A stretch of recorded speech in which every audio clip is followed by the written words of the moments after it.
our third topic for this week's episode is King Ezekiel did not join forces with Ricky Grimes in this episode, much to the chagrin of all of us. We thought, oh my God, the stars are aligning. Yes. The Kang is going to join Rick, but he said, I'm going to make a hard pass on this one this time. He made a hard pass because Morgan said, nah, I don't think so. Don't think you want to do that.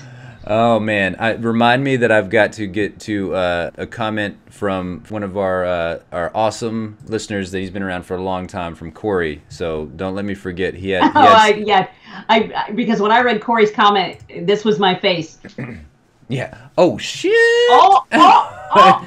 Yeah. Because I was like, oh, damn, I'm not replying. I don't even know what to say. Yeah. So he threw down some shit at Rick Grimes. That's for sure. But yeah, so he didn't join him. And this one, it kind of irks me a little bit, and it kind of worries me because I don't want them to draw this out tremendously, because we know at some point along the way, King Ezekiel is going to join Rick. They're going to have to join forces and everything.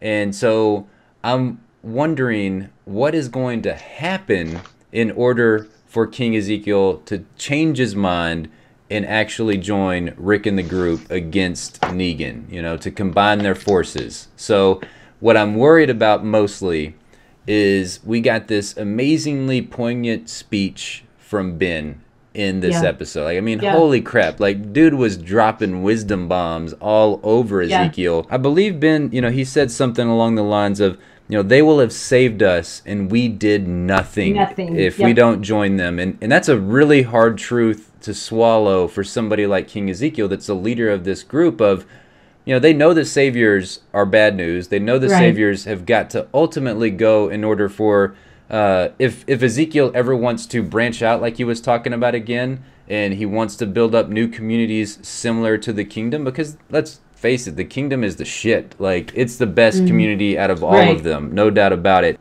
What I'm worried about is that the writers are going to go down that path of killing Ben off in order to coerce King Ezekiel into joining with Rick, and I'm not going to like that at all. No, it really will suck, and I think that there's probably a distinct possibility that that's the way they're going to go. Because, think about it.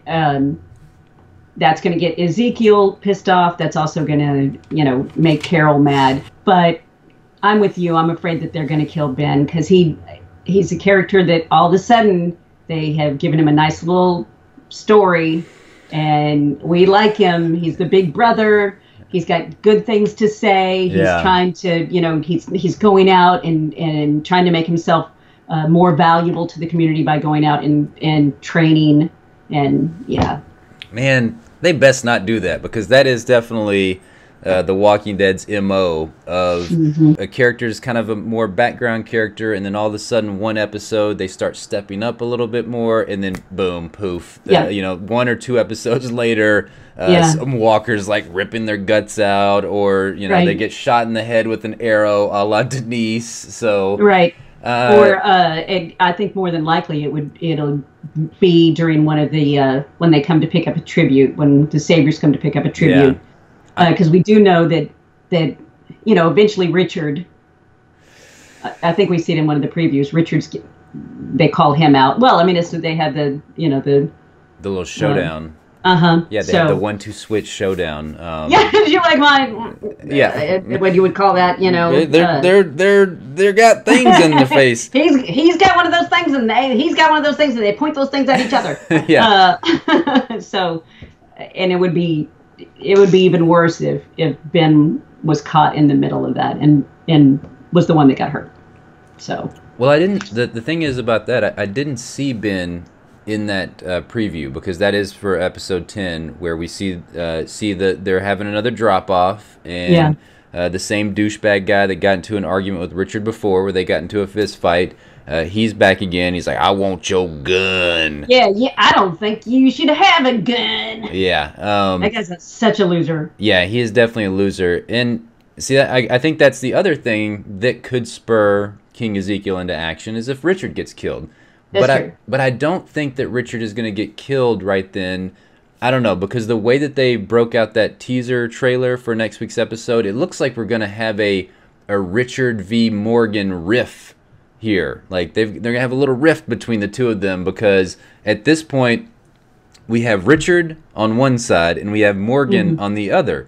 And we can already see that King Ezekiel looks to Morgan's counsel quite a bit, even though he's a new member of the kingdom. He's basically the one that I think ultimately, nixed King Ezekiel from joining, because Richard's like, hey, let's kill these motherfuckers right now. Yeah. And so the way that they frame some of the shots for the teaser trailer next week is, we see what looks like Richard giving Morgan the side eye, because I think that he's King Ezekiel is taking more advice from Morgan, and Morgan's more along the lines of, let's not go to war, let's have an alternative here.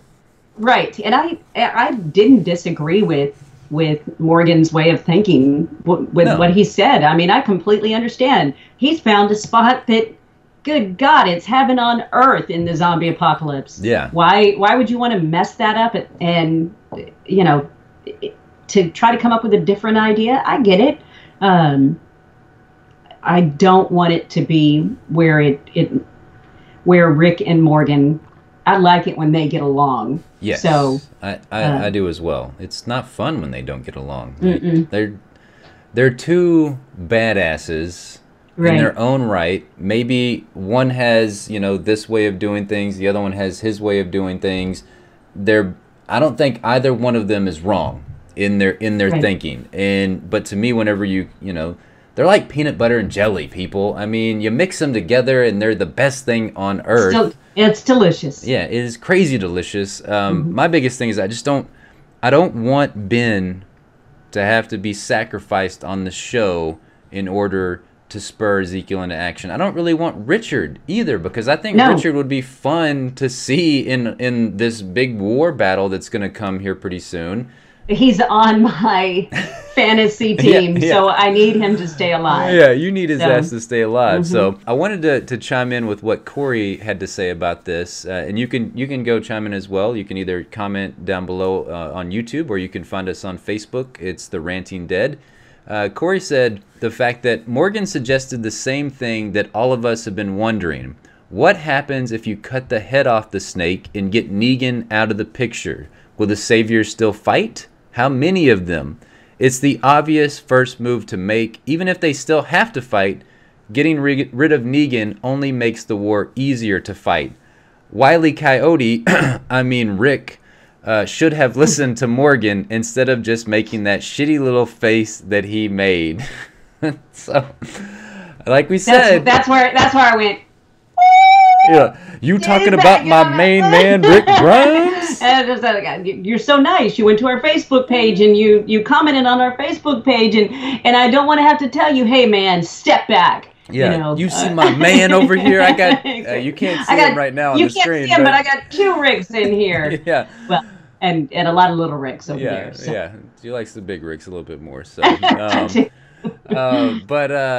no, I mean, I guess I can read back what I said to Corey, because I think I made the best point that I could make in that, because I love the comparison that Corey makes in his thoughts about Rick and being Wile E. Coyote, because Wile E. Coyote, if you've ever watched the Roadrunner cartoons and everything, constantly does the same thing over and over again with the same results. And he expects a different one. Yeah, he does. He that's the definition of insanity, is doing the same thing over and over again and expecting different results.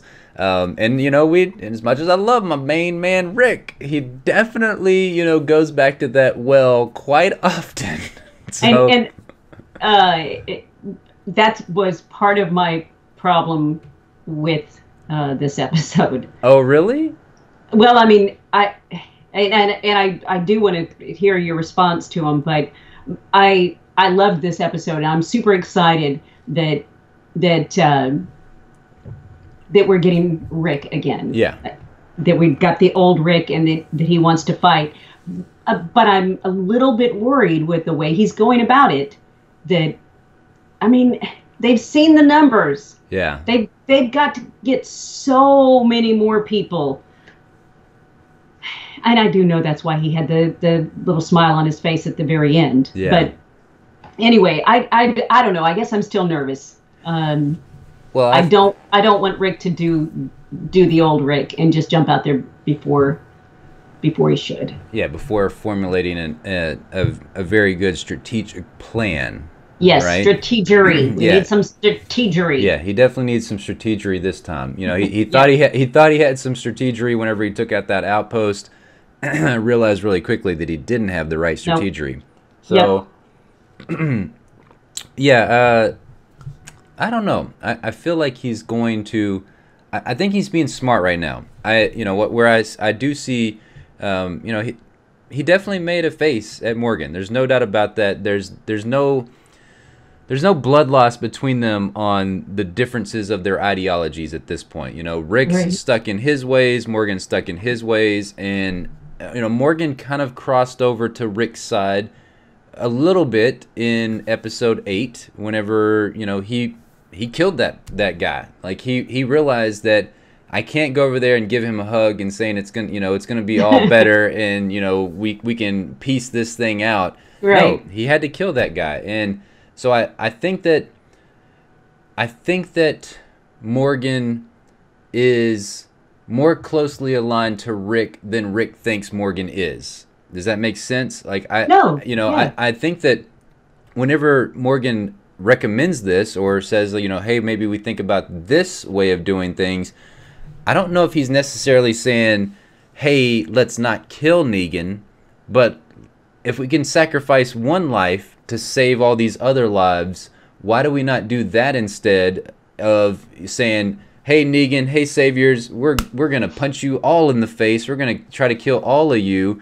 Instead, go on some, sneak attack mission and take Negan out that way. So I think, Morgan's way of doing things is not the incorrect way. It's just very difficult, and that's what I talked to Corey about whenever I replied back to him, is just the fact that we see Rick Grimes, he was there.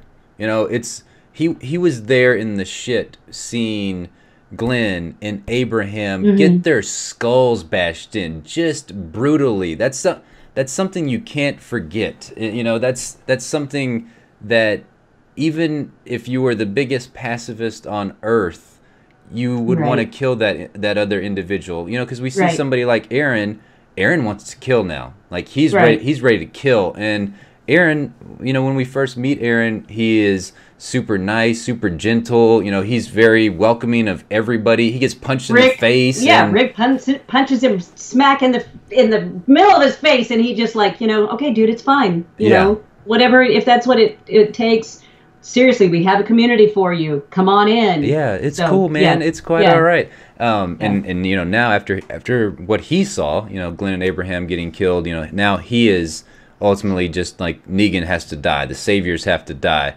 So I think that's the crux of the situation, is that Rick right now, he cannot remove himself from that event, which I don't think any of us could in our right minds. And I would have loved to have seen, how Morgan, had he been there, how he would have reacted. Because, whenever you're kind of getting it secondhand, and yes, this person died. Obviously, that's a tragic thing, and we all deal with loss differently than one another. But if you're seeing it firsthand, it's just like a car accident, right? Like if you see that car accident, and that person's right next to you, it just sticks with you for the rest of your life. It's hard to get it out of your mind. So I don't know. That's kind of what I thought. I think that we need the Ricktatorship to get shit done right now. But, definitely. Yeah, but I also see Morgan's side of the equation. Like I see his viewpoint as well. That's why you put them together and make beautiful peanut butter and jelly sandwiches. Exactly. You just eat it.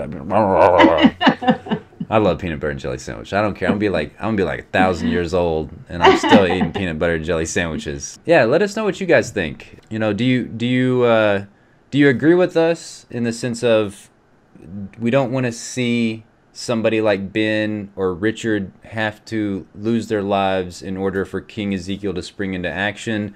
Is there a way that you guys think that King Ezekiel could come over to Team Rick and join him. Maybe it's just maybe he sees something else. I think the deal going bad, as we're seeing, is about to happen in that teaser trailer.